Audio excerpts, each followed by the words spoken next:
right. Are you new to the flight levels? Usually a PA-46 pilot is kind of an entry level into the flight levels. And there's some nuances that you probably ought to know about as you enter the flight levels. And today I've got Deanna here to help me out with this. Deanna, welcome again to our Malibu Guru Podcast. Yeah, thanks for having me on today. Yeah, it's kind of fun. Flight level, it is interesting because we go to the flight levels just all the stinking time. But really, we go to the flight. I mean, we hardly ever go up to 30,000 and above. Like the jet pilots go up way up high into the flight levels.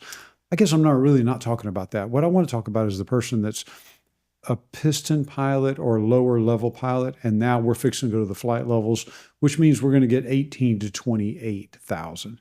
Okay. So let's talk about some things that we're. Now, to be fair, lots of airlines are still flying at 28,000. Sure. Yeah. You're not going to find them down 21, 22, 23 usually. But when you start getting above 26, 27, somewhere in there, it's not uncommon. You're up there with the big boys. Yeah. It's interesting because there's really two areas of I almost think of it as three areas of airspace: low level takeoff, landing, low-level aircraft. In other words, piston stuff, maybe some turbine stuff, but mostly we're talking about low-level.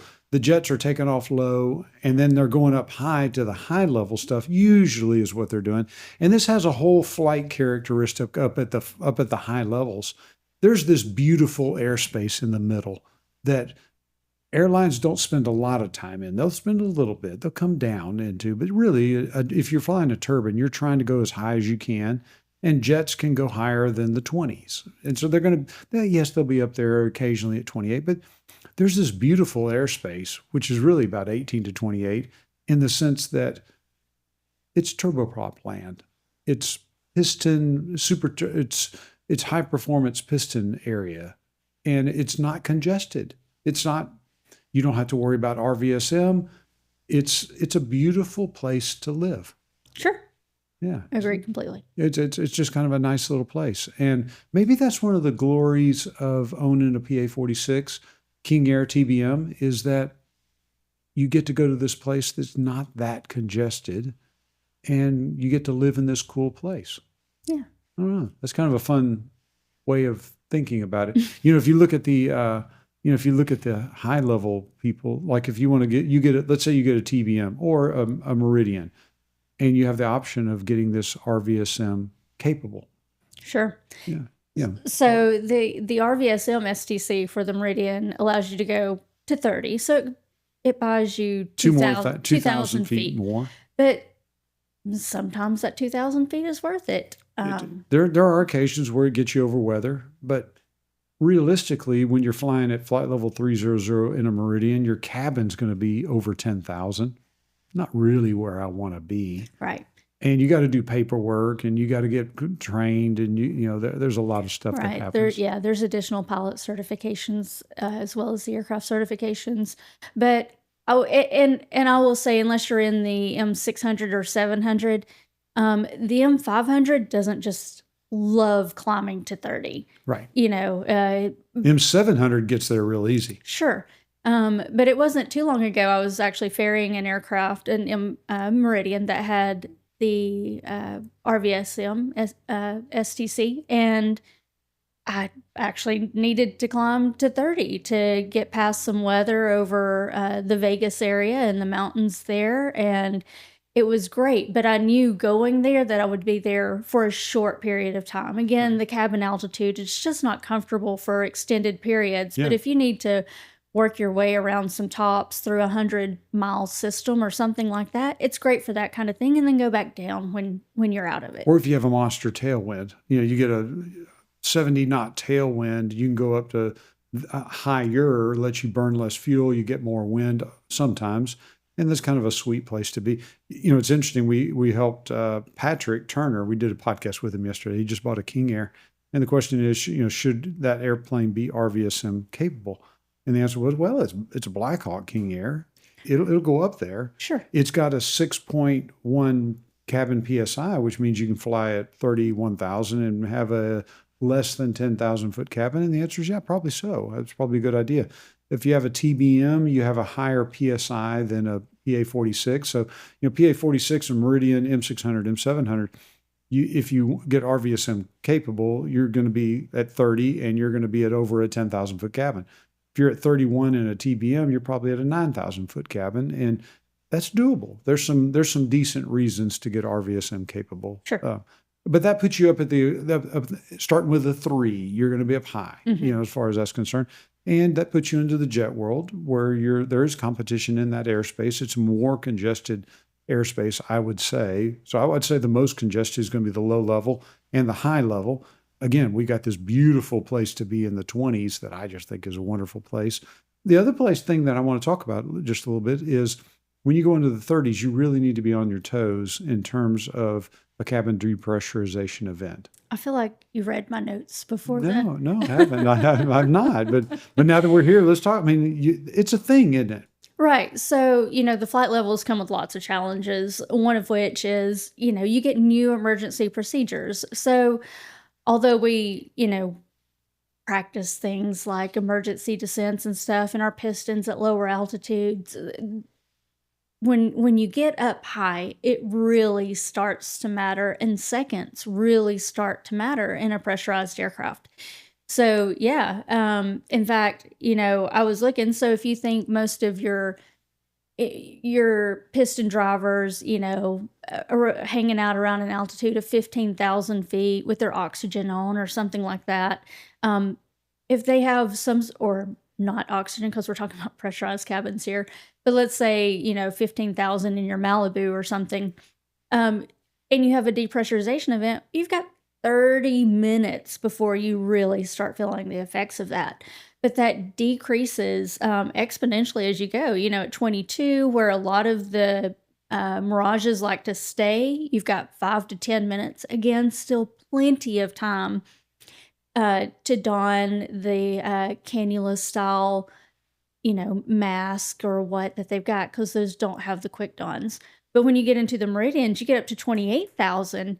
You've got 2.5 to 3 minutes, which is still a decent amount of time, but it's the reason we now have quick don mask. It's not loads of minutes. You get that RVSM, STC, you go down to 1 to 3 minutes of useful consciousness.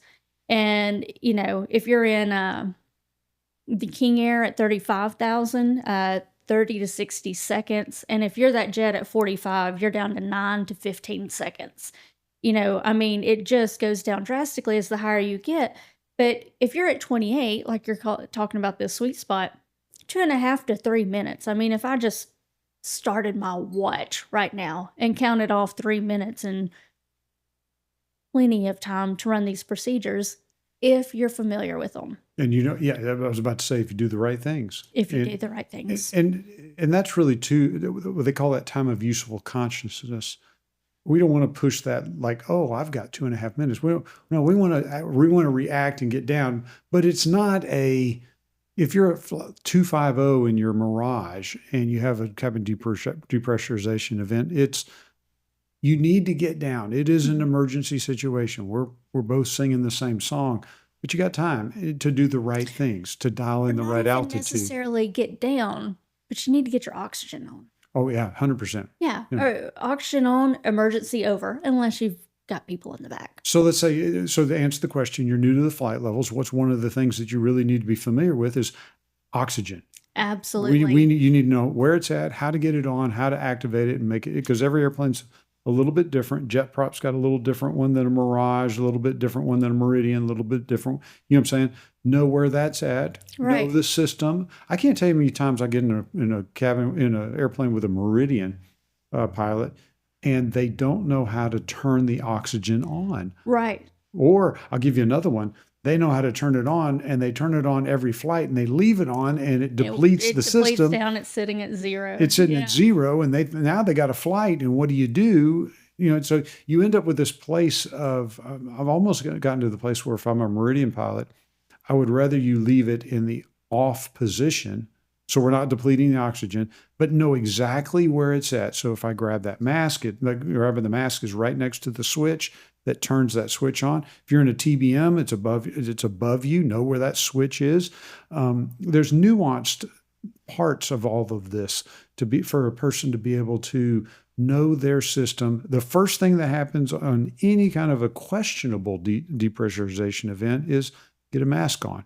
Once the mask is on, the emergency is over. Now it's just an inconvenience for you as you deal with this inconvenience and get down to good altitude. And so it's an important aspect to know about that. So that's probably one. And, I'd encourage anyone to, if they get the opportunity or go make the opportunity, stick yourself in an oxygen chamber through, the FAA or NASA used to do them. I know there's multiple places that will do them. There's a company that has a portable device that'll show up at Oshkosh, or like we've had them at the PMOPA convention before, where they basically deprive you of oxygen with a mask, simulating a depressurization event. Or you can actually go to a chamber. I've been to the oxygen chamber in Oak City before. Yeah. And they've got one, and you can, matter of fact, it'd be a good idea for our, Kim Coriat, if you're listening, the Safety Foundation, to come up with a good PMOPA day at the Oklahoma City event. That would be kind of a cool thing if we came up with something like that. As a matter of fact, I did it with PMOPA probably 10 years ago at Oak City. It was really good. We had a safety event in Oak City, and we did it in conjunction with that. That's how I got to do it. And it was and the reason why you need to do these kind of things is because there's a bunch of symptoms that happen with hypoxia. Right. And to know your symptoms. Your symptoms are probably different from my symptoms. And a lot of it depends on your physical health as well. Are you a smoker? Are you a drinker? Are you obese? Are you, so many factors go into how your body receives and uses oxygen that it gets. Your time of useful consciousness may be 3 minutes and mine's 1 minute because I don't have the same lung capacity you do, or, we're just at a different health status. So it's a range for a reason. And even that range is probably an average, as well. Have you ever had a rapid depressurization in an airplane? Not in an airplane, but I went to NASA and did their rapid decompression chamber. I went to the altitude chamber where, like they did a slow depressurization event, so you can record your symptoms as they're happening in the event of like a slow depressurization. And they took, I forget what they took the cabin up to, and then they had a rapid decompression chamber where they get in and they stick you at 30-something thousand feet. And, I like to simulate this on a minor scale with a lot of our training clients is we'll climb to 12 or 13,000. And, especially in the meridians, I love this in the meridians because they get all the bells and whistles and lights. So, and you dump the cabin there and then you get that rush of cold air, your ears start popping, your cabin altitude lights are going on, your cabin altitude aural warnings going on. There's a lot happening that people don't realize is about to start happening, and it gets really uncomfortable really fast. And, and of course I want to see them reach back and grab that oxygen mask. Or begin their emergency descent. It's one of the best training events actually in the airplane. Like the simulator does some good things. Mm-hmm. I mean, the simulator can be a good training device.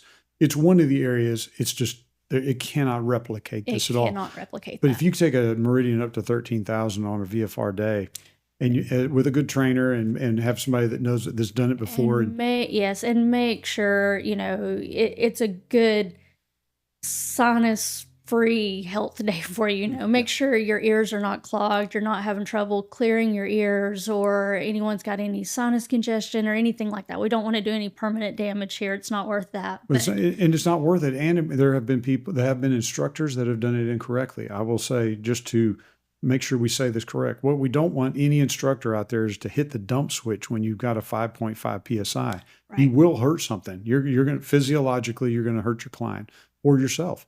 But you can take the cabin altitude controller and you can turn it all the way clockwise so that you command it to go to a high cabin altitude, and then you can control the rate with the rate knob. It's a wonderful way to simulate this. And now you can you can look at your client. What do you feel? What do you see? And then when your cabin, as it climbs, you can make it go to a place where if they start having discomfort, you can turn that rate down, and it gives you control. If I have pushed the dump switch before, but I will tell you, I have a 1 PSI differential or less. Yeah, I usually press the dump switch, but at 12 or 13,000, I'd say it's not 1 or less, but it's usually 2.5 or less. Yeah, yeah. Well, I know of one instance where a CFI hit the dump switch and caused damage to a client, Right. and Yes, we don't want subsequent that. lawsuits and all the different things that come along here. Be wise. If you're a CFI listening to this, be wise about how you do this training, but do the training. Right. In other words, do the training. It's worth it. Yeah, We literally do it every time we go up flying with a client on recurrent or initial training. We're doing a cabin loss of depressurization event and letting them see what the sequence of events are to that your airplane, because it might be that you have a jet prop and all you're going to get is a light on the panel. Right. It might be a Meridian where you have a robust system, a light on the panel followed by an emergency oxygen coming. I mean, there's a whole bunch of things happening. Oh yeah, your ECS valve, no matter where it's set, goes to emergency. So you've got you've just got lights and loud noises everywhere. And rushing air coming in. A little bit of sensory overload if you've not seen it before. It is, and that's a good thing for somebody to know and understand. Here's the point behind the whole thing. You're entering into the flight level world. One of the things you really need to know and understand is pressurization. Understand the system itself, which I will tell you, it is the least understood system in any aircraft amongst our clients. You talk about engine, airframe, brakes, you talk about all the environmental system. That is the one that I don't care what airplane, if it's King Air, TBM, or PA-46, the least understood amongst broad scale is the environmental system and understanding that. So really go take a deep dive and really and if you don't understand it, especially in a jet prop. Yeah. Go watch a video. We got some good videos on it, and go watch a video and really make sure you understand what's happening. Because here's the bottom line. In the flight levels, when you go to high altitude, the airplane by and large doesn't care. Meaning, especially if you got a turbine. Piston, yeah, I get it. It doesn't care. It really does care in a piston. It's that engine's working really hard. It is up there. But if you have a PT6 powered airplane, that PT6 really doesn't care. Yeah. But you care, and so it's you in that life capsule. And I call it a life capsule sometimes, and I'm not meaning to be melodramatic, but it truly, if you look at what that life capsule's doing, I mean, if you really think about it, think about this. It's 5.5 PSI. What that literally means is a square inch by inch by inch by inch. On that square is 5.5 pounds of pressure. You multiply that out to a window, like just the left window. I mean, there's probably, I don't know, 2,000 or 3,000 pounds of pressure exerting outward on this thing. If you want to scare the padoodle out of yourself, you want to. I don't. Thank you. I enjoy my airplane flights at the moment. Here's how you do it. I'm going to tell you how to scare yourself. Yeah, tell me anyway. Go to your maintenance shop and tell them I want to pressurize my airplane on the ground. And when you see because there's shops that can take you to do that. First off, they're going to put a cargo strap around your door to make sure it doesn't go off like a bomb. Okay. Second thing they're going to do is they're going to adapt, put the pressurization. They have a machine basically that can pump air into the cabin up to 5.5. And when you see that, you're on the outside of the airplane while the airplane's just sitting on the ground, and you look at a PA-46 or King Air or any of these, the outside of the airframe is literally bowed like an egg carton container.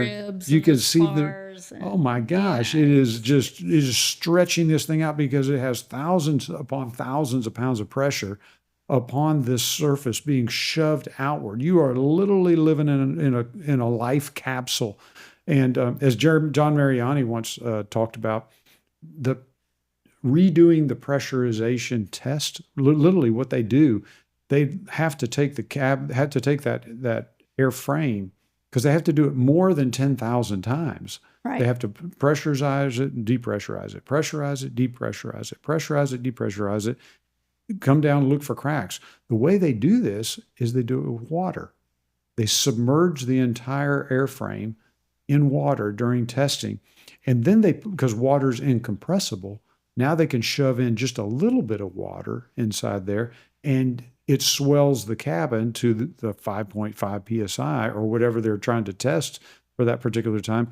And it doesn't take much water to shove inside there before you get that 5.5. And you also don't have a bomb.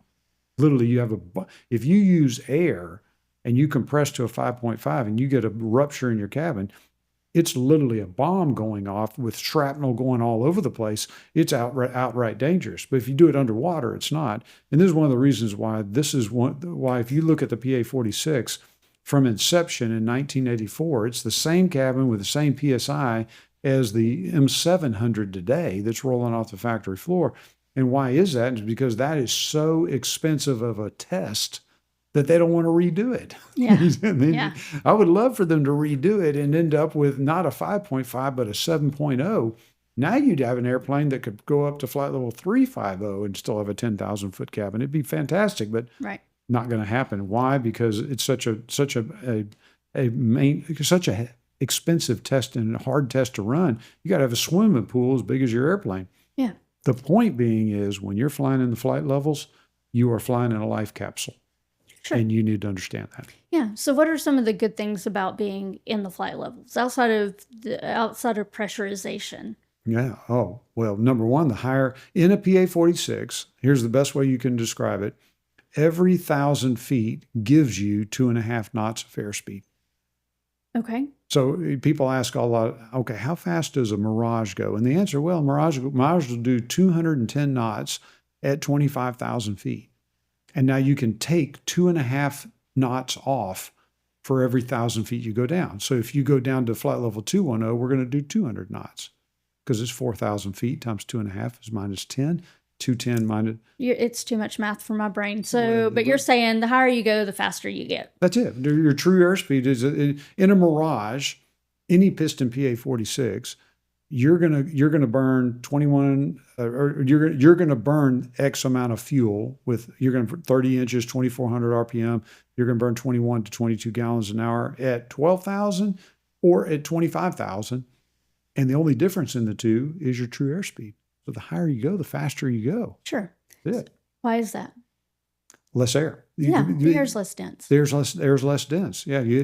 So better fuel economy, less drag on the airframe, higher airspeed. Lots to love. And typically it's smoother. So much smoother up there. Well, sometimes. I mean, you can get of course you can get rough stuff up there as well, but the flight levels are lovely for smooth rides. We had a client call us that said he lived in Phoenix, and his mission was go to Phoenix, to Los Angeles, to California, to Salt Lake City, blah, blah, blah, all these different things. And he was like, should I get a turbine or a piston? I'm like, a turbine? Why? You get up to the flight level so fast, up to the smooth air. I mean, Phoenix is nothing but bumpy air all day long, up to about 18,000 feet. Above 18, life gets real good. Sure gets better. It gets a lot better. I mean, flight levels tend to be smooth, tend to be a good place to be. You're above most of the convection that's growing. Mm-hmm. You get to look around a little bit. Not always, but generally speaking, you get a better ride up there. Yeah, you don't have to, less routing challenges for terrain. You're over everything, less airspace restrictions, less congestion. Lots of reasons to go ahead and upgrade from that Cirrus to a PA-46 and get yourself in the flight levels, right? Number one of which is taking off that oxygen mask. For those of you who are going to be like, my Cirrus will get there. If people talk about a Cirrus or they talk about a Matrix, even so, we keep it like low drama as far as no, I'm good with the drama. I'm good with it because the Piston Cirrus is a great airplane, but it's a way lesser airplane. The reason why, pressurization. Right. Pressurization. Right. The Matrix is a good example of that as well. That's pressurization is it's hard. It's one of those hard to describe. It's like explaining to somebody when you need to go take a pee. Oh. How do you explain when I just got some, because it just doesn't feel right. Yeah, exactly. It doesn't feel right. But pressurization, how good? Why is it so good? Well, it feels good to live in pressurization. It's where your body's designed to be. Your body is designed to live with X amount of pressure. You go up to high altitude, you're just not going to feel this. You fly a flight from, let's say, a 3.5 hour flight without pressurization, with cannula sticking up your nose, and you fly the equitable airplane under pressurization on that flight. I'll promise you're going to show up to that meeting in a better way with pressurization. You do. You just feel better. You're less tired. You're less fatigued. You do just feel better. Agreed. Yeah. Let's talk. One of the other benefits of going to the flight levels is, or one of the changes, one of the things you got to get used to is a little bit difference in air traffic control discussions. Okay. Yeah. Yeah. Where's my altimeter setting? Exactly. Right. So have to repeat back an altimeter. Every time you get a radio call with the ATC, they're going to give you an altimeter setting, unless you're in the flight levels. And when you're there, it's literally, Cessna 123 or Jet Prop 12345, flight level 230, and they call back with a Roger.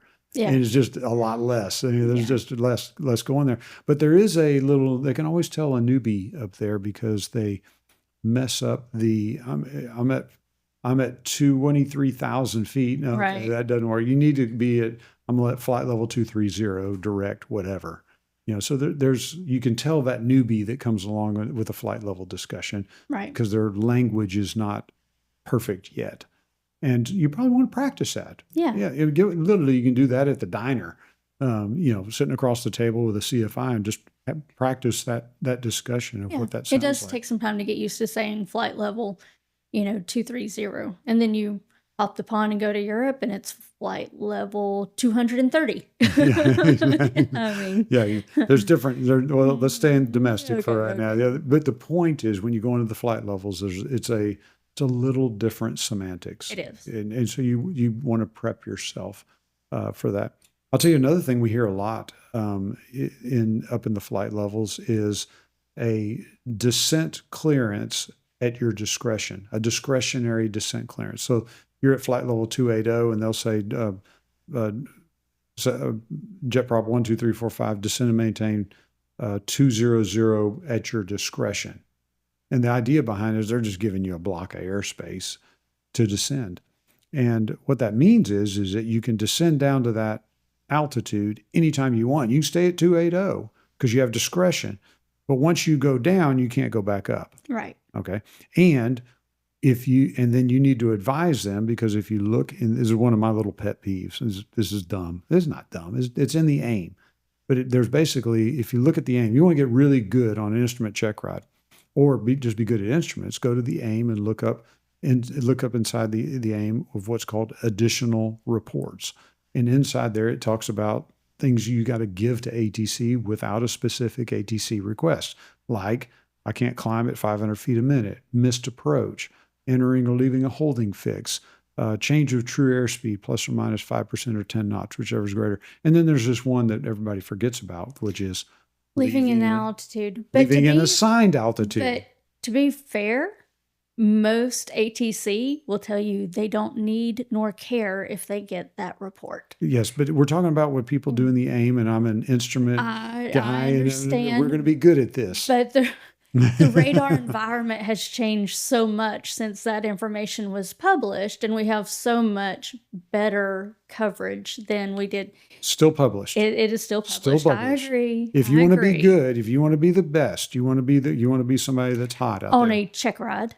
Or in the real world. And if you want to annoy ATC in the real world, yes, absolutely. So if you're at clear that leaving altitude. So if you're at 280 and they give you discretion to 200 and you stay at 200 and then 5 minutes later you want to leave 280, advise them.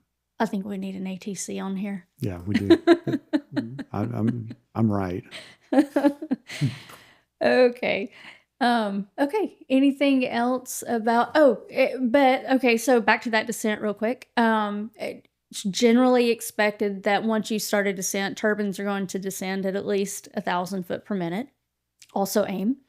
And pistons are maybe not. I don't know. It's written in the AIM. Maybe we won't do that. I don't know. It's Mr. DP. In today's world, it's so advanced. Sorry, I had to go there. Are you done? Yeah, I'm done. Sorry.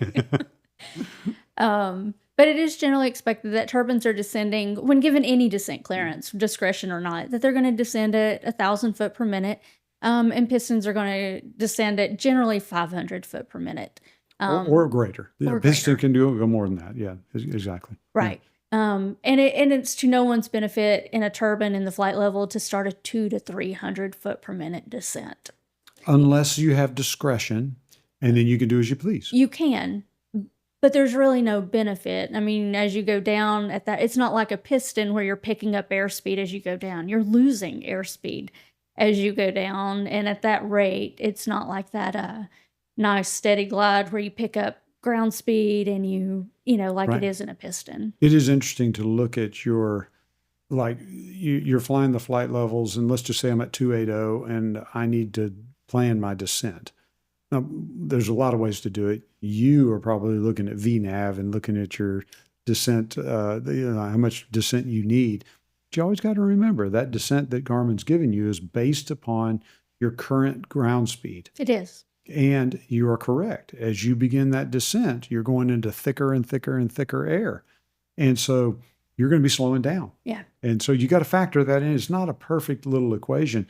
There are some airplanes like the M600, M700, where you got a lot of room on the airspeed gauge to VMO, and you can just leave your power setting up there and come down. But some of them are like the jet prop, where you're just about cruising at VMO. Mm-hmm. And when you start that descent, you are pulling the power way back. And as you go into thicker and thicker and thicker air, you're slowing down. So there's, that 200, 300 foot a minute descent is just not a relevant thing.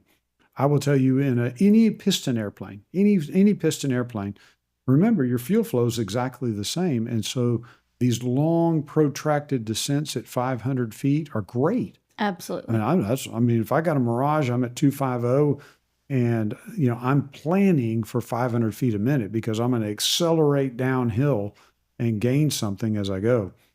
So it's one of the benefits of an M600, M700, a lot of room on the airspeed gauge. You have that room on an airspeed gauge when you're flying a piston, sadly, because they're just not going as fast, but still you get the benefit. A piston, you're going to have a long protracted descent. 500 feet a minute works just fine.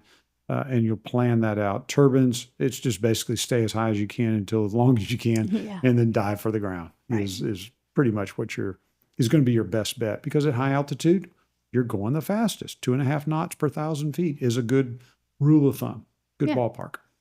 All right. Yeah. Anything else you want to add about flying in flight levels? I just simply say it's worth it. There's a lot of piston people out there that, driving in a Cessna 182, driving in a Cessna 210, maybe a Saratoga, Bonanza, and sort of never really tasted pressurization in a real way. Sure. I will tell you, once you go pressurization, you ain't going back. Right. Your pressurization is one of those things that's hard to describe, hard to feel, but it's one of those that once you get a hold of a good pressurization system and you're done. I mean, if I got a Bonanza, and it was interesting, I just flew back from Idaho. I went elk hunting in Idaho, and I had my Cessna 182. I had our Cessna 182. Flying back with the back, what was great about that 182 is I had a whole elk back there. I literally had all of the meat of the elk that we had carved out and the antlers, which barely fit. And it was a nice set of antlers. But I was able to put me and an entire elk into a Cessna 182. I was wondering if you'd be able to fit your elk hunt story into a podcast. Yeah, it's coming. It's there. I got one. It was good. But now I got to fly this flight home. And between Idaho and home was two things. Number one, a mountain range. The Rocky Mountains are right there. And number two, on that particular day, there was this huge weather system that went from Denver over about 400 miles. I mean, it was like Denver to Ohio. It was just this nasty thunderstorm stuff. No way to get around it. And the thunderstorms kind of extended somewhat down into New Mexico. So now I got this huge, long flight. So what I ended up doing, well, now I'm at 11,500 in a Cessna 182. I couldn't pick 12.5 because I'm going to be there way more than 30 minutes. You couldn't go higher than that because I got a whole elk on board. I can't climb up hardly at all. Yeah.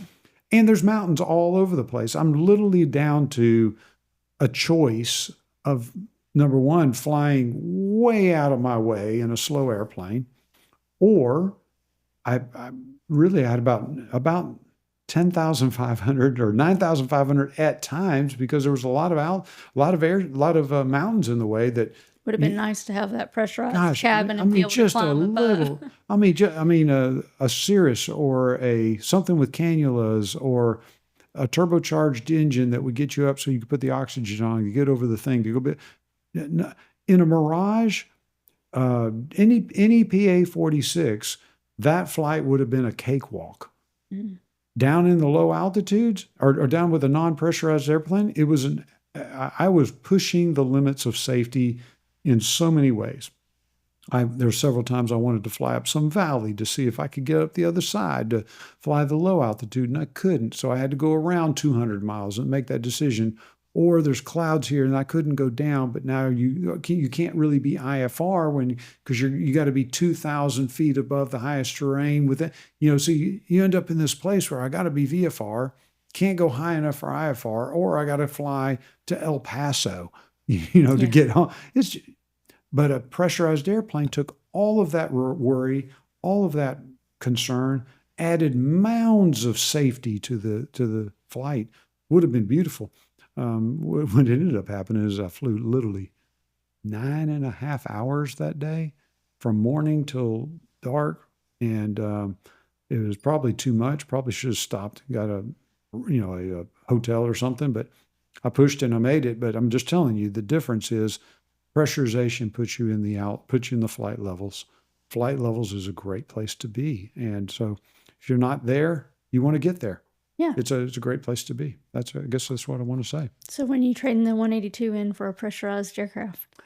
Well, we got to build a hangar first. Oh, and then I think you want a new house. You're right. And then I don't know. There's a list. There's a list. There's a list. The 182 is great. Yeah, great I love the airplane. 182. Now, do you want a new house or there actually is going to be a day we're going to buy a PA-46 and we're going to fix it up to be ours.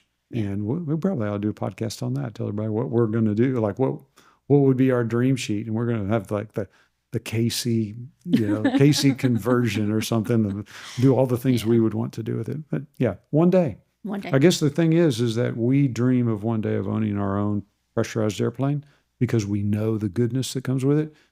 And every pilot listening to this that's in a non-pressurized airplanes, is the flight levels worth it? And the answer is yeah, absolutely. Yeah. 100%. Joe Casey and Deanna Casey. Signing off.